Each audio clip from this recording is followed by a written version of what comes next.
Sexual desire. Should you give way to sexual desire with your body, then the action of your body karma, is impure. If you talk about sex, the action of your mouth is impure. If you constantly think about sex, your mind karma is impure. However, if you are without offense in body, mouth, and mind, you are not far from Buddhahood. Most people turn their backs on enlightenment and unite themselves with the dust of external objects and states. Falling into states of emotion and desire, they become defiled. Leaving emotion and desire behind and turning your back on the dust, you are united with enlightenment. You are clear and pure and can realize Buddhahood. However, as long as you have the slightest trace of defilement, you cannot realize Buddhahood, you remain a living being. One confused thought makes you a living being for the space of that thought. If every thought is confused, you are continually a living being. One enlightened thought makes you a Buddha for the space of that thought. If every thought is enlightened, you are always a Buddha. Do you see? It is very simple. Still, you need the help of a good knowing advisor who will teach you that, in order to be clear and pure, it is of the utmost importance to be unselfish. Not working for your own benefit and being without greed, hatred, stupidity, and a view of self, you may attain purity. That is enlightenment. Some people hear, one enlightened thought, you are a Buddha, and they say, everyone is a Buddha. Right. All living beings are Buddhas, but they must first wake up to it. To say, everyone is a Buddha when you are not enlightened is to be like the common person mentioned earlier in the sutra who called himself the king. The real king would throw that man in prison. Heaven cannot hold two sons. The citizens cannot serve two kings. Why don't you cultivate your own mind? Get rid of the defilement and then you can see your own nature as it truly is. See it right now. Do not say, wait a minute, wait a minute. See it immediately. If you see your nature, you realize Buddhahood. If I see my nature, I realize Buddhahood. If someone else sees his nature, he realizes Buddhahood. There is no inequality here. This principle is completely democratic. Whoever sees his nature realizes Buddhahood. You need not wait. See right through it, and suddenly, you don't know how, you are enlightened. Strange and unspeakably wonderful. You return to yourself and regain your original mind.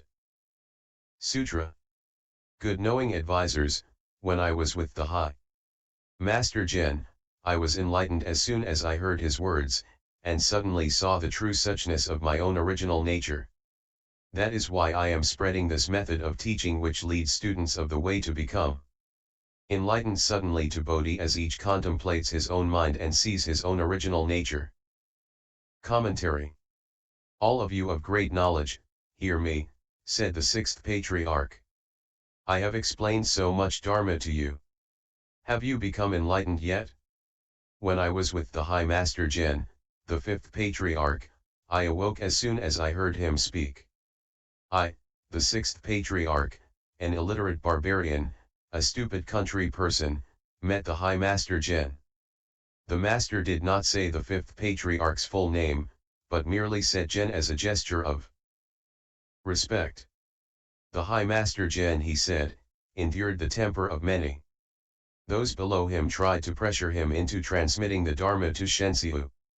The fifth patriarch was not even free to transmit the Dharma, but was forced to endure the tyranny of his own disciples.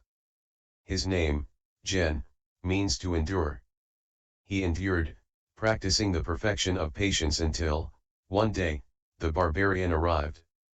I will give the Dharma to the barbarian, the fifth patriarch thought, and forget about all of you. Do you think you can bully a patriarch? I will transmit the Dharma to someone who can't even read. What use is your education now? Thus, the High Master Zen ceased enduring and transmitted the Dharma to the sixth patriarch. The sixth patriarch was a friend who understood. High Master, he said, you have suffered greatly. Then he told the assembly, I was enlightened as soon as I heard his words. Why did the fifth patriarch transmit the Dharma to this barbarian? It was not just because he wanted to defy Shenxiu. Rather it was because this barbarian was so intelligent that, as soon as he heard the fifth patriarch speak, he said in reply, "So that's how it is. My self-nature is originally pure. My self-nature is originally bright and light. My self-nature is originally unmoving. How wonderful it is." "Yes," said the fifth patriarch, "you are right. It is just that way." The sixth patriarch told the assembly, "I propagate this sudden teaching in order to cause all students of the way to become enlightened suddenly to their own mind and see their own nature." Sutra. If you are unable to enlighten yourself, you must seek out a great good knowing advisor, one who understands the Dharma of the most superior vehicle and who will direct you to the right road. Such a good knowing advisor possesses great karmic conditions, which is to say that he will transform you and guide you and lead you to see your nature. It is because of the good knowing advisor that all wholesome dharmas can arise. All the Buddhas of the 3 periods of time, and the 12 divisions of sutra texts as well, exist within the nature of people, originally complete within them. If you are unable to enlighten yourself, you should seek out the instruction of a good knowing advisor who will lead you to see your nature. Commentary. If you can't enlighten yourself, you must seek out a bright-eyed knowing one who has gone through. Wishing to travel the mountain tracks, ask someone who has taken the trip. Ask him, "Where does this road lead?" If you do not ask someone who has traveled the road before, but instead ask a blind man for directions, the blind man will say, "Just keep walking. Go wherever you wish." If you ask the blind man, "Is this emptiness?" he will say, "It certainly is. No one can hinder you here." But is it really emptiness? The great good knowing advisor understands the Dharma of the superior vehicle and directs you to the right road. If there is a great affinity between you, you may meet a bright-eyed knowing one who will teach you to understand your mind and see your nature. All good dharmas arise because of him. Your good roots flourish because he watches over their growth. He explains the Dharma to you every day and causes your good roots to grow. All the Buddhas of the past, present, and future and the 12 divisions of sutra text are originally complete within your own nature. But if you cannot understand that, you should seek out the instruction of a good knowing advisor. He will teach you to behold the pure and wonderful substance of your self-nature. Sutra. If you are one who enlightens himself, you need not seek a teacher outside. If you insist that it is necessary to seek a good knowing advisor in the hope of obtaining liberation, you are mistaken. Why? Within your own mind there is self-enlightenment, which is a knowing advisor. But if you give rise to deviant confusion, false thoughts, and perversions, although a good knowing advisor external to you instructs you, he cannot save you. Commentary. If you seek outside yourself, you will not obtain it.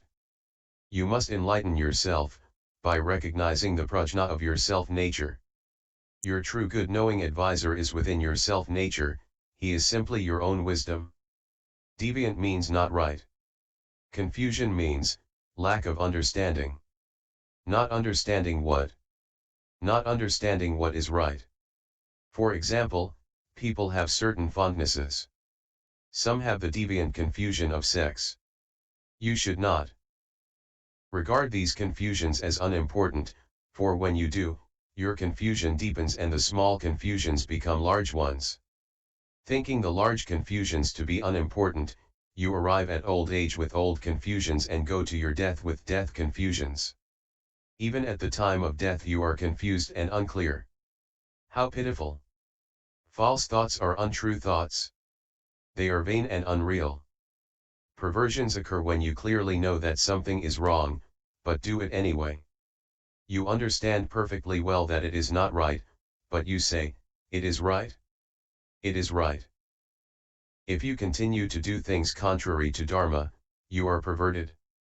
You are perverted when you not only do these things yourself, but influence others to do them as well. To discuss this thoroughly would take a long time. To have success, students of the Buddha Dharma must not be perverted.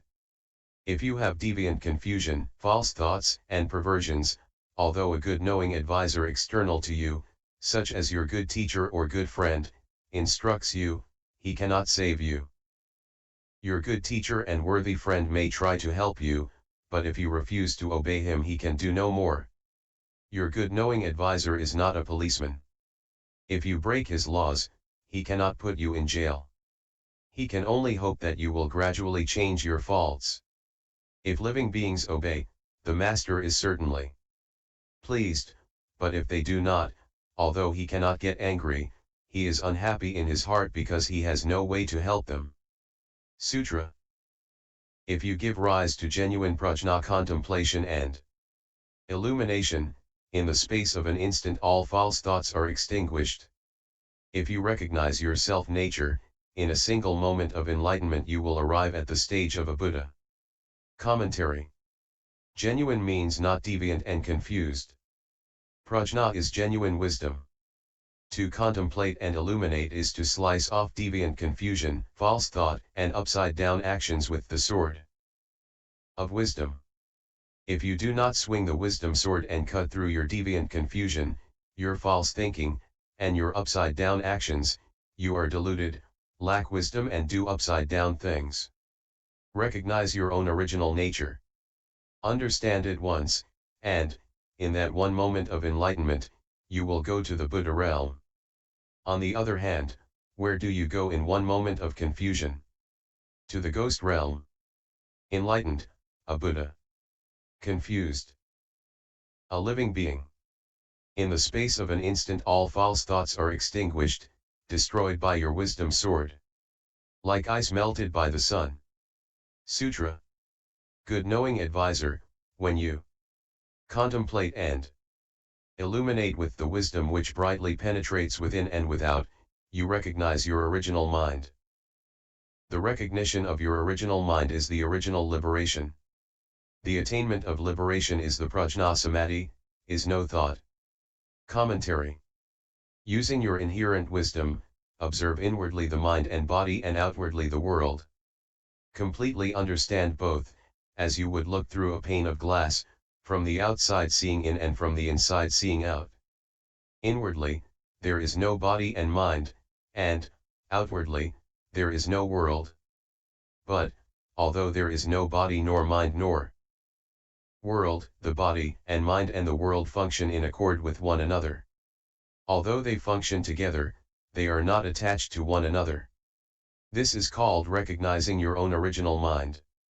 The original self-nature, the true mind, clearly penetrates within and without.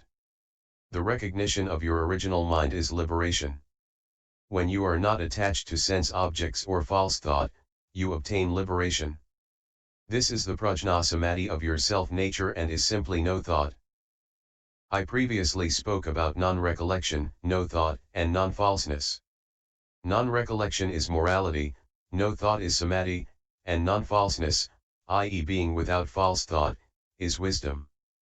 When morality, samadhi, and wisdom all manifest, greed, hatred, and delusion disappear. Sutra. What is meant by no thought? No thought means to view all dharmas with a mind undefiled by attachment. The function pervades all places but is nowhere attached.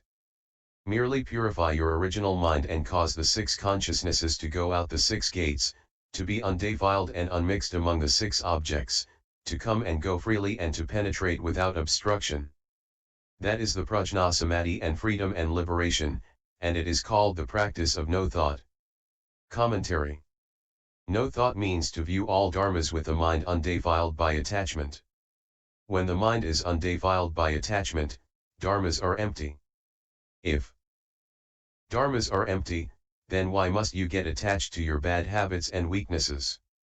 Someone hears this and wants to try to become unattached to dharmas by ignoring his faults. He may be unattached to dharmas but he can't get rid of his faults. How can this be called undefiled by attachment? Since to be undefiled by attachment there must be no dharmas, there must even more emphatically be no faults. The Diamond Sutra says, even dharmas must be forsaken, so non-dharmas must be forsaken even more. If you do not put down your bad habits and your faults, what kind of Buddha Dharma do you study? I ask you. You are nothing but a fraud who cheats himself and cheats others. Students of the Dharma must definitely give up their faults. If you cannot, even though you may be able to explain a few sentences of Dharma, you are utterly useless. You are at the height of delusion. Prajna Samadhi pervades all places and illuminates all places, but is nowhere attached. It is just like empty space. Merely purify your original mind so that it is undefiled and unattached, and cause the six consciousnesses, visual, auditory, olfactory, gustatory, tactile, and mental awareness, to go out the six gates, eye, ear, nose, tongue, body, and mind, and among the six objects, forms, sounds, smells, tastes, touchables and objects of mind, but to be undefiled and untainted, to come and go freely, and to penetrate without obstruction. If you examine this conglomeration, you will see that the six organs and six objects ordinarily unite to form a corporation. Where there is a